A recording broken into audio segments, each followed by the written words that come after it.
Vamos falar agora de Proagro, programa de seguro agrícola, novas regras aí para contratação, limite de indenização e alíquotas de adicional. Sobre as mudanças que ocorreram então no regulamento aprovado pelo Conselho Monetário Nacional, eu vou conversar agora com o deputado Zé Silva, do Solidariedade de Minas Gerais, e também membro da FPA. Muito bem-vindo, boa tarde. Boa tarde, Simone. Um abraço para todo o Brasil. Prazer em tê-lo aqui mais uma vez, deputado. O governo dando aí, então, continuidade, não é, no processo aí de ajuste no Proagro.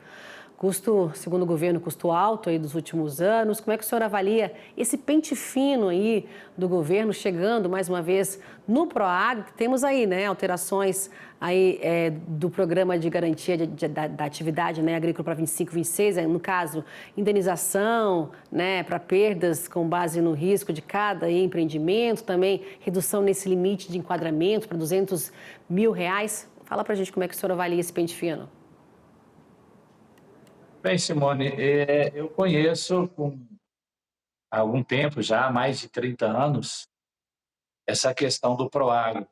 Até como extensionista da Emater, início dos anos 90, fiz inúmeros laudos de frustração de safra, ou perda por excesso de chuva, também por chuva de granizo, ou por seca. Só que o Proagro, ao longo do tempo, ele que é uma política pública, para mim, das mais antigas e mais importantes do governo federal, foi perdendo um pouco da sua credibilidade e, infelizmente, foi necessário que o Tribunal de Contas da União pudesse intervir, fazendo um acórdão com recomendações bastante é, duras e severas para o Ministério da Agricultura, para o MDA, o Ministério do Desenvolvimento Agrário, porque ele foi perdendo a sua credibilidade, porque criou-se uma verdadeira fábrica de laudos de comprovação de perdas. E para quem não é da área, quando o produtor contrata o financiamento, ele contrata também o Proagro, paga uma taxa e, diferente do outro seguro que o governo subsidia, que a gente chama grande parte do prêmio, e depois é preciso que ter alguns laudos, 3 laudos de assistência técnica, e quando perde tem que comprovar um laudo também. À medida que, especialmente no sul do Brasil, que foi assolada por as intempéries climáticas, lugar que chovia muito e fez seca, o programa foi perdendo a credibilidade. E agora, as recomendações feitas pelo Tribunal de Contas da União, elas foram agora a primeira rodada de atendimento com essa resolução do Conselho Monetário Nacional, 5224, e eu vi com uma boa avaliação, até porque, sem mexer no volume de recursos, a gente vê que foram feitas medidas para garantir mais credibilidade, dar mais transparência.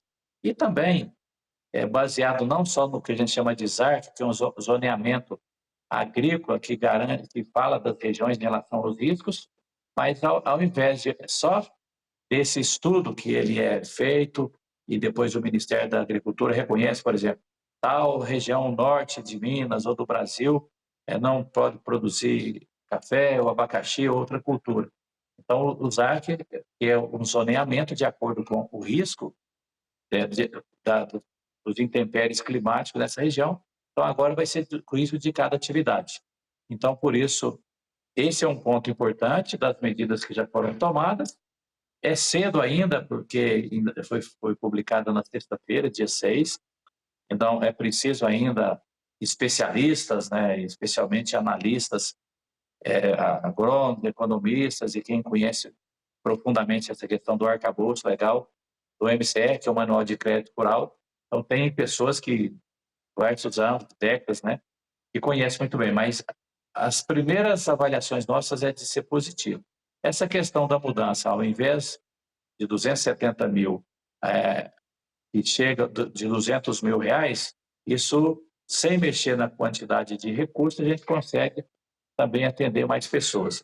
E um ponto que eu sempre levantei, desde que fui extensionista da Emater, depois como presidente da Emater Minas, da Associação das Emater, ou secretário da Agricultura de Minas, é que o seguro, o Proagro, para mim, O grande problema dele é que ele não é um seguro do produtor, ele é basicamente um seguro do banco, porque se o produtor estima colher ali, é a estimativa do próprio agrônomo de colher 500 sacas de milho por hectare, 200 ou 300, se ele colher menos da metade disso, ele não recebe essa perspectiva de receita, ele recebe de acordo com o que ele contratou no agente financeiro. Então, isso é um ponto que precisa evoluir e cada dia que passa o seguro ele toma mais importância, especialmente com as mudanças climáticas, né? O sul do Brasil, que tinha chuvas regulares, está perdendo por seca. O Vale do Jequitinhonha, semiárido, algumas regiões como o Vale do Jequitinhonha, que perdia por falta de chuva, tivemos aí há 2, 3 anos atrás perda por excesso de chuva. Mas a primeira avaliação é importante, foram medidas para dar credibilidade, dar transparência e atender mais produtores. Credibilidade, transparência, atender mais produtores, a gente estava vendo aí, né, que o foco aí, o atendimento à agricultura familiar, não é, deputado? O senhor falando nessa perda da credibilidade em relação ao Proagro, também estava vendo que parece que reduz aí em relação ao acionamento de perda, aquele que tiver maior incidência aí em relação à perda de 5 anos agrícolas para 3 anos, se o produtor acionar mais de 3 vezes, ele poderia então ser enquadrado, não poderia, né, mas ser enquadrado no programa na próxima safra. É mais ou menos por aí que isso está, ou deputado?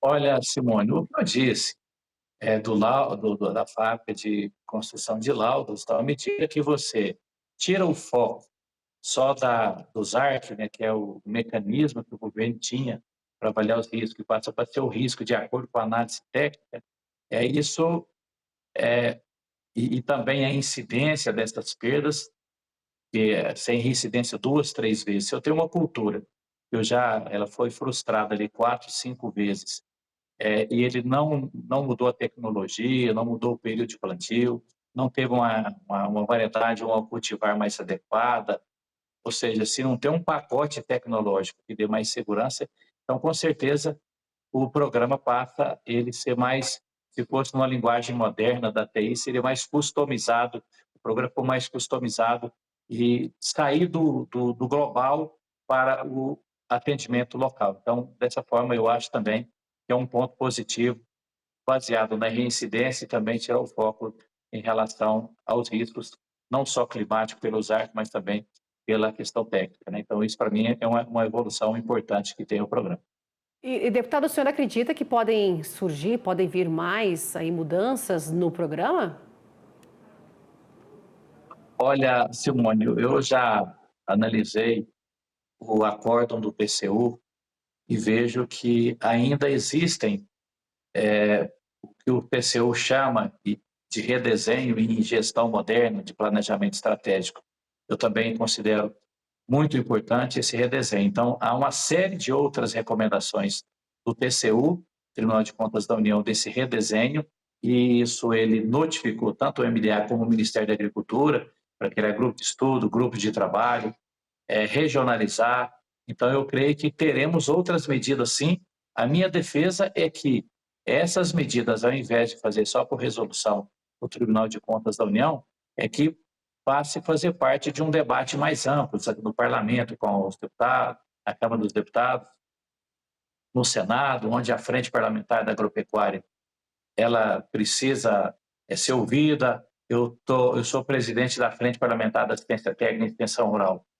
E também tem uma recomendação do Tribunal de Contas da União, que o Proagro ele também precisa ser uma ferramenta que incentive ali a utilizar assistência técnica regular, de qualidade, porque aquele produtor que tem assistência técnica em relação ao que não tem, ele reduz os riscos, porque ele vai, como eu disse, a tecnologia que ele vai utilizar ela é mais moderna e adequada, ao invés de fazer só um financiamento e o produtor plantar sem orientação técnica.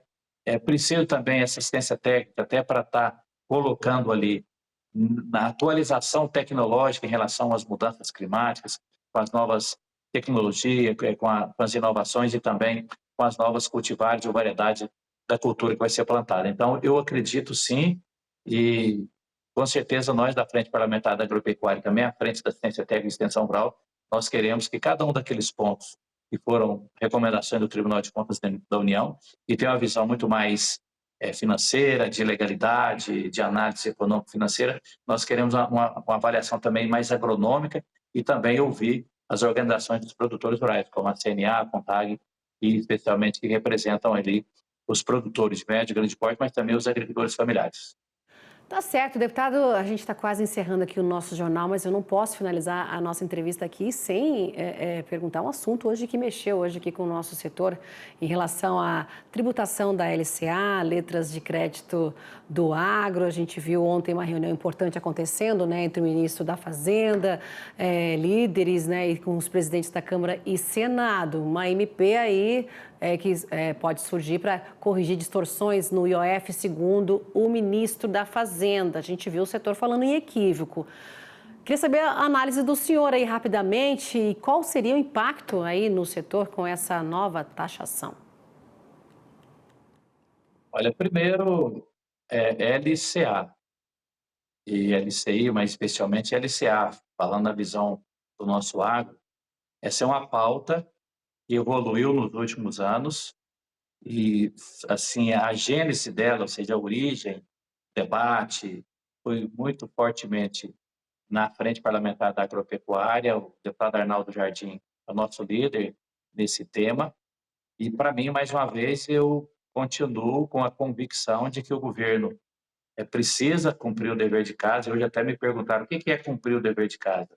É otimizar o gasto público, né? E não é você criar despesas e depois buscar as fontes de receita. Para mim, eu sou agrônomo, mas fui executivo e especializei, aprendendo bastante, sempre aprendendo, cada dia aprendendo mais em relação à gestão moderna, com as ferramentas de planejamento. Tem muito criticado. Não dá para o governo fazer concessões, independente se o setor da população é organizado ou não, mas os mais organizados conseguem fazer mais pressão e criar despesa para depois achar receita. E depois, quem é competente, porque o nosso agro é o setor da economia, respeitando os demais setores, o mais competente do nosso país. Tanto é que em Minas Gerais, que é o berço da mineração, primeira vez na história, o PIB do agro está maior. Significa que o agro é a mola que alavanca a economia brasileira. Então, não dá para nós penalizarmos quem é competente por outros setores e o próprio governo que não cumpre seu papel. Então, para mim, é um equívoco grande. E aí, em relação a esse equívoco, vão se organizar e o setor vai se organizar, as bancadas aí para tentar mudar esse rumo aí, quando a gente fala da LCA, deputado? Com certeza, vocês viram, até eu falei aqui na semana passada, ou na semana atrasada, me parece, em relação ao IOF. Eu disse da mesma forma, que o governo, de forma equivocada, quer taxar quem é mais competente, né? Então, poderia até colocar IOF em outras atividades econômicas, viagens internacionais, até aí tudo bem, mas não dá para penalizar com IOF, como eu disse, o agro, né? Da mesma forma, a LCA, com certeza nós vamos nos mobilizarmos e o governo vai ter que conversar, nós vamos ter que achar um caminho desse que não seja penalizar quem é competente e está garantindo a competitividade do Brasil aqui no nosso país e também na balança comercial internacional. Deputado Zé Silva, muito obrigada por essa conversa hoje aqui com a gente no nosso jornal, viu? Uma boa tarde para o senhor e até uma próxima. Um abraço, Simone, um abraço a todo o Brasil. Muito obrigado. Obrigada, tchau, tchau. 16 horas 44